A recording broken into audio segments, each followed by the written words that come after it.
Hello friends, welcome to डिसिस learning. RI Ajmer का details हम लोग डिस्कशन करेंगे, कैसे वहाँ पे एडमिशन या काउंसलिंग कैसे कर सकते हैं, कैसा कॉलेज है, सब चीज़ डिस्कशन करेंगे। सबसे पहले देखो, ये आरआई अजमेर का ऑफिशियल वेबसाइट है, RIAjmer.raj.nic.in। ये ऑफिशियल वेबसाइट है, ठीक है। यहाँ पे आप देख सकते हो, this is the official website of RI Ajmer. Okay, RIAjmer.raj.nic.in। Okay, एक मिनट, हाँ ये देख सकते हो आप, ये आरआई अजमेर का ऑफिशियल वेबसाइट है। ओके, अब देखो यहाँ पे हम डिस्कशन करेंगे आरआई अजमेर कैसा कॉलेज है, यहाँ पे लाइक क्या फैसिलिटीज़ है, ये सब चीज़, कितने सीट्स हैं, वो सब चीज़ डिस्कशन करेंगे। तो देखो, नैक ग्रेड A+ इंस्टीट्यूट है, which is one of the best college, ये इंडिया का one of the best college है, ठीक है। One of the best college for providing education for teaching field. अगर आपको टीचिंग में करियर आगे मतलब जाना है, टीचिंग करियर में आगे जाना है, तो ये one of the best institute है, ठीक है। One of the best institute for this, and ये NCERT का पार्ट है, ठीक है। तो डेफिनेटली यहाँ पे आप सब लोग अप्लाई कर सकते हो। क्या चीज़ें चाहिए, आपका एलिजिबिलिटी क्राइटेरिया क्या होना चाहिए, कितने सीट्स, स्ट्रक्चर कितना अवेलेबल है, वो सब एक बार देख लेते हैं, ठीक है। तो यहाँ पे होम में जाओगे आप लोग, तो एक नोटिस फिलहाल है, जब फॉर एग्जांपल बहुत सारे बच्चे नेक्स्ट ईयर के लिए अप्लाई करेंगे तो उनके पास शायद ये नोटिस ना देखने के लिए मिले। तो अभी आप समझ लो क्या सब चीज़ें हैं, ताकि नेक्स्ट ईयर भी अगर आप अप्लाई करते हो तो आपको डेफिनेटली इन्फॉर्मेशन मिल जाए। तो एक नोटिस मैं आपको दिखा देता हूँ यहाँ पे ITEP के बारे में, कैसे क्या प्रोसेस है, रजिस्ट्रेशन कैसे करना, इस साल का रजिस्ट्रेशन क्या है वो भी मैं बता दूंगा, नेक्स्ट ईयर क्या होगा वो तो आगे हम डिस्कशन करेंगे। तो देखो यहाँ पे 4 year integrated teacher education program ITEP जिसको बोलते हैं, ये इस साल 2023 से स्टार्ट हुआ है। इससे पहले इसका नाम था 4 ईयर इंटीग्रेटेड BSc B.Ed और BA B.Ed, इस तरह से नाम था। इंटीग्रेटेड BSc B.Ed और इंटीग्रेटेड BA B.Ed, इस तरह से नाम था। अभी क्या है, इसका नाम ITEP। ये डिफरेंट स्टेजेस में है। सेकेंडरी स्टेज जो होता है वो उसमें 9 से लेकर 12 तक के बच्चों को पढ़ाना होता है, मतलब TGT PGT दोनों बन सकते हो। तो सेकेंडरी स्टेज सबसे ज़्यादा बेटर होता है आपको टीचिंग करियर में, बेस्ट एंट्री लेवल जॉब करने के लिए, ठीक है। तो अबाउट द इंस्टीट्यूट में अगर थोड़ा सा बताऊं तो NCERT 1961 में इस्टेब्लिश हुआ था। उसके बाद एक एक करके NCERT ने अपना 5 RIs बनाया, ठीक है। अजमेर, भोपाल, भुवनेश्वर, मैसूर एंड निरी, शिलोंग, इन 5 जगहों में 5 RI है NCERT का, ठीक है। ये 1962 में ये अजमेर का कॉलेज बना था, regional college of education, RCE इसका नाम पहले था, लेकिन 1995 में इसका नाम RIE कर दिया गया। सिर्फ इसका नहीं, सबका नाम RIE कर दिया गया। पहले इसका नाम रीजनल कॉलेज ऑफ एजुकेशन था, ठीक है। तो ये जो कॉलेज है, इसमें लाइक नॉर्दर्न रीजन के बच्चे, चंडीगढ़, दिल्ली, हरियाणा, हिमाचल प्रदेश, जम्मू कश्मीर, लद्दाख, पंजाब, राजस्थान, उत्तराखंड एंड उत्तर प्रदेश के बच्चे पढ़ाई करते थे। लेकिन इस साल ऑल ओवर इंडिया, क्योंकि NCET एग्जाम हो गया, तो लेवल 1 के लिए, मतलब लेवल 1 मतलब 12th पास आउट के लिए, 12th पास आउट बच्चों के लिए ऑल ओवर इंडिया के बच्चे अप्लाई कर सकते हैं। बाकी 2 ईयर B.Ed जो है, 2 year B.Ed and 2 year M.Ed वगैरह जो प्रोग्राम होता है, उसके लिए सिर्फ जो है इन्हीं रीजन के बच्चे ही अप्लाई कर सकते हैं। इंस्टीट्यूट का बहुत सारा स्पेशस बिल्डिंग है, 110 एकड़ का कैंपस है, बहुत लाइक ग्रीन एरिया है, बहुत अच्छा है, ठीक है। Agriculture farm, lawn garden, theme park, बहुत सारी चीज़ है यहाँ पे, बहुत अच्छा है। मैंने बच्चों से रिव्यू भी लिया हुआ है। Institute alliance all its activity, क्या क्या है इसमें, like to develop ways and means that incorporate the changing scenario in school education to uphold the values as enshrined in Indian Constitution, ठीक है। ensuring the implementation and monitoring evaluation of educational program, ये सब आप पढ़ लेना जो भी चीज़ें हैं यहाँ पे। मैं इसको ज़्यादा लेंदी नहीं करूँगा, क्योंकि आप लोग डेफिनेटली फॉर्म फिलअप के रिगार्डिंग ही वीडियो देख रहे होंगे, तो जल्दी से जल्दी डिस्कशन करेंगे। ओके, तो ITEP देखो यहाँ पे क्या चीज़, एक चीज़ लिखा है जो मैं बोलता हूँ आपको, बहुत सारे लोग शायद इसको नहीं मानेंगे, लेकिन यहाँ पे क्लियरली ये चीज़ लिखा है, the institute has been pioneer the integrated teacher education programs. मतलब ये इंस्टीट्यूट में इंटीग्रेटेड टीचर एजुकेशन प्रोग्राम बहुत सालों से, 1964 से, जब से ये बना था तब से चला आ रहा है। ओके, RIE जो है ये पायोनियर है। पायोनियर कहने का मतलब होता है जो सबसे पहले प्रोग्राम को स्टार्ट करते हैं, उनको पायोनियर कहते हैं। तो ये ITEP प्रोग्राम सिर्फ इस साल से नहीं, इस साल से IIT वगैरह में स्टार्ट हुआ है, बहुत सारे कॉलेजेस में स्टार्ट हुआ है, लेकिन RIE में ये 1964 से चल रहा है। देखो यहाँ पे क्या लिखा है, the institute has been pioneer in integrated teacher education programs and 4 year integrated BSc B.Ed course was introduced long back in the year 1964। 1964 से स्टार्ट हुआ है। इसलिए बहुत सारे बच्चे पूछते हैं सर IIT वर्सेस RI तो क्या चूज करें। मैं इसीलिए हमेशा बोलता हूँ RI is the best, because ये बहुत पहले से इस प्रोग्राम को जिसने स्टार्ट किया है, एक तरह से बोलें जिसने जन्म दिया है, वही खुद RI है। तो डेफिनेटली आप यहाँ पे पढ़ सकते हो। ठीक है, ये एक इनोवेटिव प्रोग्राम था, बहुत लोगों ने इसको बाद में फॉलो किया। ठीक है, इस खाली RI को ही जिम्मेदारी दिया गया था ITP का, बाद में अभी इस साल से सबको जो है सबके पास अभी मतलब चांसेस अब भी प्रोवाइड कर सकते हैं बाकी कॉलेजेस में। Now NCET has introduced integrated teacher education program as per recommendation of NEP 2020 and considering the philosophy of integrated program of RI। ये RI का फिलोसफी, यहाँ पे देखो ये पैराग्राफ बहुत इंपॉर्टेंट है। RI का फिलोसफी को फॉलो करते हुए NEP 2020 ने दूसरे जगहों में भी ITP लॉन्च किया। इसका मतलब समझ रहे हो ना, इस पैराग्राफ का मतलब बहुत लाइक इम्पॉर्टेंट है, इसका मतलब समझना। इसीलिए मैं हमेशा बोलता हूँ RI योर फर्स्ट प्रेफरेंस रहना चाहिए, RI आपका पहला प्रेफरेंस रहना चाहिए। RI का तो मैंने ऑफिशियल वेबसाइट बता दिया, ये ऑफिशियल वेबसाइट है। ठीक है, अब आपका जो इम्पोर्टेंट मुद्दा है उसके ऊपर आते हैं। तो ITP कोर्स जो है RI अजमेर में, उसमें कितने सीट्स हैं, क्या है, क्या डोमेन सब्जेक्ट चाहिए, उसके बारे में डिस्कशन करेंगे। तो BA BEd BSc BEd दोनों सेकेंडरी स्टेज का प्रोवाइड करते हैं, कॉमर्स यहाँ पे नहीं प्रोवाइड करते, मतलब BCom BEd नहीं प्रोवाइड करते। तो आप जब 12th ग्रेड मतलब क्लास 12 पास आउट हो जाते हैं after successful completion of class 12 और equivalent stage of education such as pre university intermediate, तो 12th pass out mainly 12th pass out जब आप हो जाते हैं मिनिमम 50% मार्क्स से, तो आप जो है अप्लाई कर सकते हैं इस कॉलेज के लिए। NCET के एग्ज़ाम आपको देना पड़ेगा, उसके बाद यहाँ पे आप अप्लाई कर सकते हैं। The students who have passed class 12 with any one of the following stream, आप साइंस या आर्ट्स स्ट्रीम से 12th पास करते हैं तो यहाँ पे अप्लाई कर सकते हैं। यहाँ पे देखो कॉमर्स स्ट्रीम के लिए अलाउ नहीं किया जा रहा है इस साल। ठीक है, इस साल कॉमर्स टीम के लिए तो अलाउ नहीं किया जा रहा है, लेकिन अगर आपका सब्जेक्ट कॉम्बिनेशन आपने लिया होगा तो शायद वो अलाउ कर दें। साइंस वालों के लिए फिजिक्स केमिस्ट्री मैथ्स या फिजिक्स केमिस्ट्री बायोलॉजी या फिजिक्स केमिस्ट्री कंप्यूटर साइंस या इन्फॉर्मेशन प्रैक्टिस जो है, ये बच्चे जो है अप्लाई कर सकते हैं। मतलब एक तरह से मैं बोलूँ साइंस के स्टूडेंट्स के लिए क्या क्या होना चाहिए, PCM होगा तो भी अप्लाई कर सकते हो, PCB होगा तो भी अप्लाई कर सकते हो, PCB computer science PC and computer science, physics chemistry and computer science होगा तो भी आप अप्लाई कर सकते हो। ठीक है, तो एनी 3 डोमेन यहाँ पे चाहिए, इनमें से एनी 3 डोमेन चाहिए। एंड आर्ट्स टीम में अप्लाई करते तो ज्योग्राफी या geology, history, economy, political science या हिंदी, इंग्लिश, उर्दू, इनमें से 3 चाहिए। ठीक है, इनमें से 3 चाहिए तो आप अप्लाई कर सकते हो। स्टूडेंट मस्ट हैव अपेयर, देखो इस कॉलेज में अप्लाई करने के लिए आपको NCET का एग्ज़ाम देना पड़ता है। इस साल से 2023 से स्टार्ट हुआ है, NCET का एग्ज़ाम देना पड़ता है। BSc BEd course in subjects में है, BA BEd course in subject में है, ऑलरेडी मैंने बता दिया। ITP जो है डुअल मेजर प्रोग्राम है जो 1964 से चलता आ रहा है। ठीक है, इसमें 2 आपको डिग्री मिलता है एक साथ, BSc प्लस BEd। ठीक है, और BSc प्लस BEd मिलता है या फिर आपको BA प्लस BEd मिलता है। ठीक है, 4 साल के अंदर, पहले 3 साल एंड 2 साल करना पड़ता था, 5 साल लगता था, अभी 4 साल में ये कंप्लीट हो जाता है।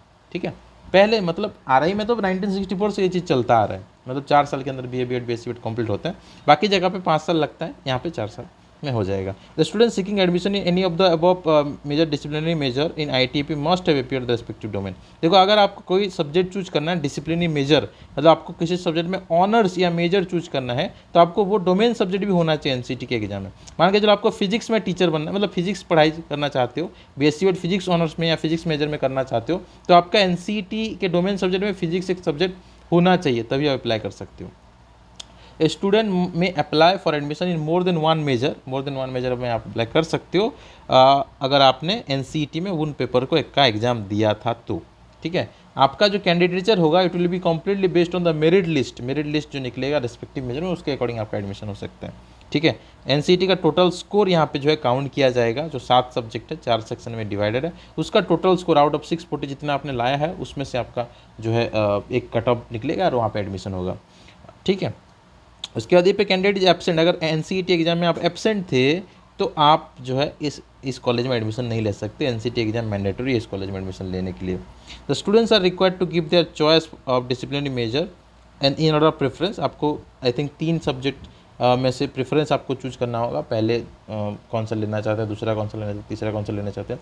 इस तरह से आई थिंक 3 सब्जेक्ट आपका रहेगा, कुछ कुछ जगह पे 5 भी रह सकता है, लेकिन आपको 3 सब्जेक्ट मेनली चूज करने पड़ेंगे। देखना वहाँ पे फॉर्म में अगर 3 बोल रहा है तो 3 चूज करना, लिखा होता है साफ साफ, ठीक है। आप लोग इतने डेफिनेटली पढ़े लिखे हो कि आप ये बता सकते हो कि मतलब आराम से कर सकते हो। अगर 3 लिखा है तो 3 सब्जेक्ट चूज करना, अगर 5 लिखा है तो 5 चूज करना, जितना लिखा होगा उतना चूज करना। जैसे RI भोपाल में 3 लिखा था, ठीक है। RI भोपाल में क्या लिखा था कि एनी 3 सब्जेक्ट लिखा था, एनी 3 सब्जेक्ट को चूज करना है तो 3 आप चूज किए। अगर इसमें 5 लिखा हो तो 5 चूज करना, ठीक है। ये डिपेंड करता है, कॉलेज टू कॉलेज वेरी करता है, ठीक है। उसके बाद तुम्हारा students are required to keep their choice for discipline major in order preference, तो मैंने बता दिया आपको ये चीज़। उसके बाद देखो 500 रुपीज़ आपका काउंसलिंग फीस लग रहा है, जो आप कहाँ डिपॉजिट कर सकते हो। ये नॉन रिफंडेबल फीस है, मतलब अगर आपका एडमिशन होता है तो भी 500 रुपया लगेगा, नहीं होता तो भी आपका 500 रुपया यहाँ पे देना पड़ेगा यहाँ पे। तो बैंक ने अकाउंट नंबर IFSC कोड सब दिया हुआ है, यहाँ पे आप पेमेंट कर सकते हो। पेमेंट करने के बाद जो PDF या स्क्रीनशॉट या JPEG जो है उसको तुम रेस्पेक्टिव प्लेस में डाल सकते हो एडमिशन पोर्टल में, ठीक है। एडमिशन पोर्टल में कहीं ना कहीं ये मांगेगा आपको कि फ़ी रिसिप्ट सबमिट करो बोल के, तो ये जो फ़ी रिसिप्ट है आप जो है एडमिशन पोर्टल में डाल सकते हो, ठीक है। क्लियर। उसके बाद आपको रेगुलरली चेक करते रहना है, जब भी मेरिट लिस्ट निकलता है उसके बाद जो आगे का प्रोसेस तो मैं तो बता दूंगा, लेकिन आप खुद भी चेक करते रहना, ठीक है। देखो सीट कितना अवेलेबल है, फिजिक्स में टोटल 20 है, केमिस्ट्री बायोलॉजी मैथ सब में, मतलब botany zoology, physics chemistry math botany zoology सब में 20 सीट्स है। BSc बीएड में 100 सीट्स है, BA में 50 सीट है, उसमें से इंग्लिश में 10 है, हिंदी में 10 है, उर्दू में 5 है, हिस्ट्री में 12, ज्योग्राफी में 13, ठीक है। यहाँ पे पॉलिटी इकोनॉमिक्स में नहीं दे रहे हैं, वो ऑनर्स या मेजर नहीं दे रहे हैं, तो हिस्ट्री या ज्योग्राफी लेना चाहिए। देखो मैं भी आपको रिकमेंड यही करूँगा कि आप हिस्ट्री और ज्योग्राफी में कहीं भी अप्लाई करते हैं ना, तो हिस्ट्री या ज्योग्राफी कोई एक आपका सब्जेक्ट डेफिनेटली होना चाहिए, ठीक है। आर्ट्स लेते हो, BA BEd लेते हो तो हिस्ट्री या ज्योग्राफी में से किसी एक सब्जेक्ट को अपना मेजर सब्जेक्ट डेफिनेटली चूज करना, ताकि आगे जॉब करते टाइम आपको ईजी हो, ठीक है। बाकी सब्जेक्ट्स में थोड़ा दिक्कत होता है TGT बनने के लिए, PGT में हो जाएगा, लेकिन TGT बनने के लिए मतलब यहाँ से निकलते ही आप TGT बन सकते हो BSc BEd BA BEd करके, तो TGT बनने के लिए दिक्कत होता है अगर आपके पास हिस्ट्री या ज्योग्राफी में से कोई सब्जेक्ट ना हो तो, ठीक है। उसके बाद डेट्स वगैरह यहाँ पे लिखा हुआ है, डेट्स आप देख सकते हो। आपका जो 27 तारीख लास्ट डेट है, फर्स्ट लिस्ट 29 को निकलेगा, पेमेंट 1 अक्टूबर तक करना है, सेकंड लिस्ट 4 को निकलेगा, पेमेंट 5 तारीख तक करना है। अगर फिर भी सीट वैकेंट होता है तो 7 अक्टूबर को उनका ओपन काउंसलिंग होगा, ठीक है। क्लियर। बाकी इस प्रोग्राम के बारे में तो हम ऑलरेडी जानते हैं, यहाँ पे आप देख सकते हो काफ़ी सारा चीज़ मैंने ऑलरेडी आपको बता भी दिया है। एंड देखो 2021, 22 एंड 23 के बच्चे ही अप्लाई कर सकते हैं, 2020 के बच्चे अप्लाई नहीं कर सकते, क्योंकि RI जो है मैक्सिमम 2 साल का गैप देता है, RI maximum 2 years gap allow करता है, ठीक है। मतलब कोई अगर 2021 में पास आउट था तो वो 2022 एंड 2023 2 साल का गैप हो गया, 2023 में दे सकते, 2024 में नहीं देगा क्योंकि वो उसका 3 साल का गैप हो जाएगा, ठीक है। इसीलिए 2022 वाला दे सकता है 2024 में, क्योंकि उसका 2 साल का गैप होगा, तो RI 2 साल का गैप ही अलाउ करता है, तो उसके अकॉर्डिंग आप अप्लाई कर सकते हो। नेक्स्ट ईयर 2021 वाले अप्लाई नहीं कर सकते, ठीक है। ओके हाँ, एक चीज़ आपको चाहिए, एडमिशन के टाइम में आपको फिजिकल फिटनेस सर्टिफिकेट चाहिए होगा, जिसको हम लोग मेडिकल सर्टिफिकेट भी कहते हैं ना, वो चाहिए, ठीक है। फिजिकल फिटनेस सर्टिफिकेट या मेडिकल सर्टिफिकेट भी आपको चाहिए होगा एडमिशन के टाइम, वो आप किसी रजिस्टर्ड मतलब मेडिकल प्रैक्टिशनर से बना सकते हैं, ओके। प्रेस्क्राइब्ड एक फॉर्म रहेगा, RI अजमेर एक फॉर्म आपको देगा, उस फॉर्म में आपको भरवाना पड़ेगा, ठीक है, मेडिकल सर्टिफिकेट। रिजर्वेशन तो मैंने आपको बता दिया किसमें कितना सीट है, रिजर्वेशन वहाँ पे लिखा हुआ है, आप देख सकते हो। ये जो यहाँ पे जो सीट मैट्रिक्स है ना, यहाँ पे रिजर्वेशन वाइज लिखा हुआ है, कौन से OBC के लिए कितना, जनरल के लिए कितना है, ये सब लिखा हुआ है यहाँ पे। आप रिजर्वेशन वाइज यहाँ पे आप देख सकते हो किस किस कैटेगरी के लिए कितना सीट्स है, ठीक है। बाकी ये सब चीज़ें हैं, और आपको और क्या चीज़ यहाँ पे इंपॉर्टेंट पॉइंट्स एक बार देख लेना कि आपका जो email ID है उसको बार बार चेक करते रहना, कभी भी अपडेट आ सकता है, लेकिन डेट तो आप जानते हो तो उस डेट में चेक करना ज़्यादा बेहतर है। इनकम्प्लीट एप्लीकेशन फॉर्म और application there are not supported by valid account will be rejected. Application fee if paid would not be refunded. देखो आपने अगर कुछ भी गलती किया, फ़ी पेमेंट कर दिया, लेकिन एप्लीकेशन फॉर्म में कोई गलती हो गया तो पैसा रिफंड नहीं होगा, ठीक है। इसलिए अच्छे से तरह से आपको एप्लीकेशन फॉर्म भरना है। Applicant who are not allotted seat in a round में get seat allotted in subsequent round. आपको फर्स्ट राउंड में मतलब सेकंड राउंड में मिल सकता है अगर आपका मार्क्स अच्छा है तो, या कट ऑफ क्लियर कर पाते हैं तो।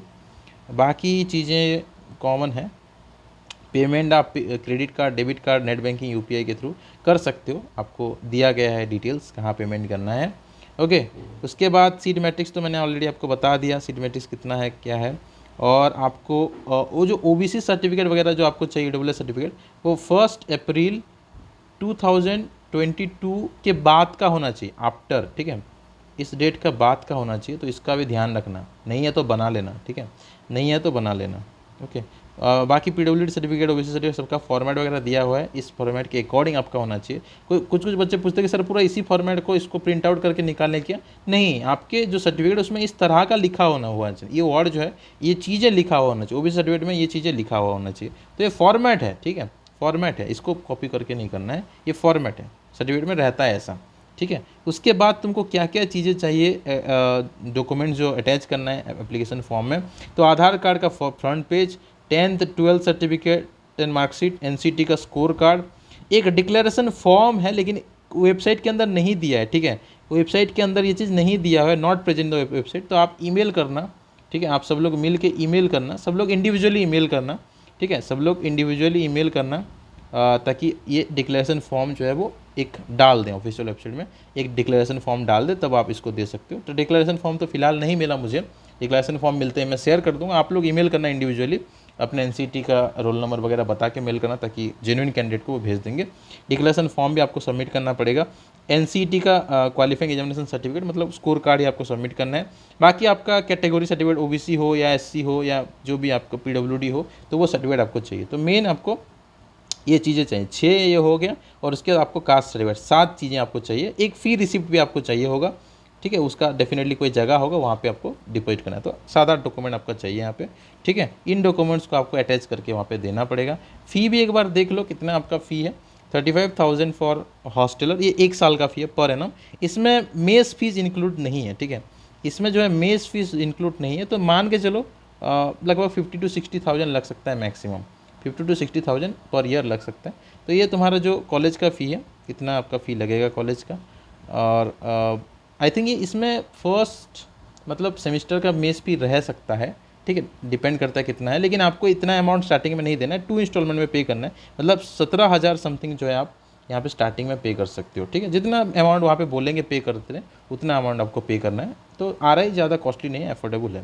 तो ये सब चीज़ें हैं। अब देखो इसमें काउंसलिंग करने के लिए, RI अजमेर में काउंसलिंग करने के लिए कौन सा वेबसाइट है, ठीक है, तो वो मैं आपको दिखा देता हूँ एक बार, RI अजमेर में कैसे काउंसलिंग कर सकते हो। इनका जो ITP वाला वेबसाइट है उसका नाम है RIEA, ठीक है, RIEA.in, ये तुम्हारा इनका वेबसाइट है, ठीक है, RIEA.in है, एक मिनट, RIEA.in, ओके, क्लियर।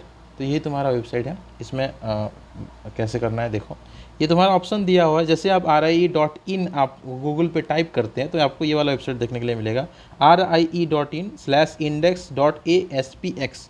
तो यहाँ पे आपको न्यू रजिस्ट्रेशन पे क्लिक करना है, ठीक है, न्यू रजिस्ट्रेशन पे क्लिक करना है। न्यू रजिस्ट्रेशन पे क्लिक करके आप जो है डिटेल्स यहाँ पे देखो क्या क्या चीज़ें आपको भरने हैं। सबसे पहले आपको यहाँ पे अपना एप्लीकेशन नंबर भरना पड़ेगा, ठीक है, यहाँ पे आपका कैंडिडेट का डिटेल्स में एप्लीकेशन नंबर, नेम भरना पड़ेगा। उसके बाद आपका gender, date of birth, address डालना है, सिटी, डिस्ट्रिक्ट, स्टेट, ये सब डालना है। फिर आपका mobile number and Aadhaar number यहाँ पे आपको डालना है। कैटेगरी में आपका क्या क्या कैटेगरी यहाँ पे आप देख लो, general, SC ST OBC, CL NCL क्या होता है ये चीज़ बता देते हैं आपको। OBC NCL का मतलब होता है ये रिजर्व कैटेगरी है, ठीक है, इसमें रिजर्वेशन मिलता है। OBC NCL में रिजर्वेशन मिलता है।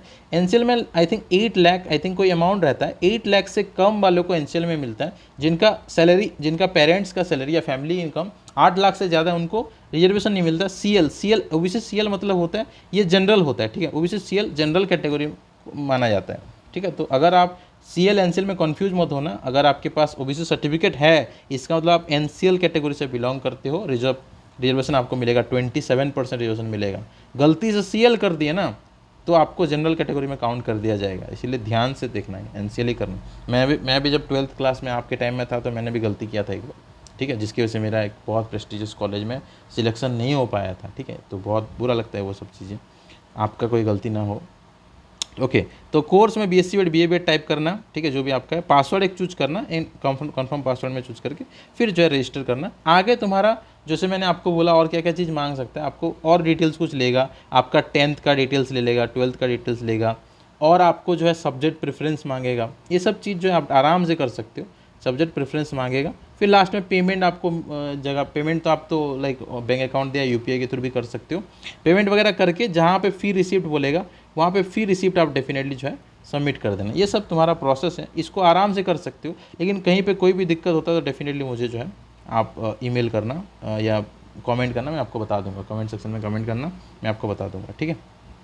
तो फिर उसके बाद कुछ अगेन लॉगिन करना, तो लॉगिन में जा सकते हो, आपका यूज़र आईडी जो ईमेल होगा या मोबाइल नंबर होगा एंड पासवर्ड के थ्रू आप जो है देख सकते हो। बाकी बहुत सारी चीज़ें हैं, लाइक एप्लीकेशन प्रीव्यू, कितना दूर तक आप एप्लीकेशन सक्सेसफुल हुआ है, रजिस्टर चॉइसेस आपने क्या क्या डाला है, रजिस्ट्रेशन फ़ी पे करने का लिंक यहाँ पे, प्रिंट रिसिप्ट का लिंक यहाँ पे है, एडमिशन ऑफर मिला है कि नहीं मिला, ये बहुत सारी चीज़ें हैं जो आपको आगे काम में आएंगी। तो आई होप क्लियर हो गया आपका। कहीं पे कोई डाउट हो तो डेफिनेटली मुझे बताना, मैं उसके ऊपर आपको हेल्प कर दूंगा, ठीक है। कॉल मत करना इस सब चीज़ के ऊपर, क्योंकि मैं कॉल अभी थोड़ा रिसीव नहीं कर पा रहा हूँ। आप लोग डेफिनेटली कमेंट सेक्शन में कमेंट करना यूट्यूब वाला, ठीक है। तो एंड अगर किसी स्टूडेंट को नेक्स्ट ईयर के लिए प्रिपरेशन करना है, 2024 के लिए आर अजमेर में जाना है, आर भोपाल में जाना है, या फिर किसी भी कॉलेज में जाना है, तो आप हमको कॉन्टैक्ट कर सकते हो। हम ऑनलाइन क्लासेस प्रोवाइड करते हैं, ठीक है। ऑनलाइन क्लासेस प्रोवाइड करते हैं, ऑनलाइन टेस्ट सीरीज प्रोवाइड करते हैं, एंड हम आपको स्टडी मटेरियल प्रोवाइड करते हैं इस एग्ज़ाम को क्रैक करने के लिए। तो you can just join the course that we are providing. तो मिलते हैं अगले वीडियो पे। Thank you.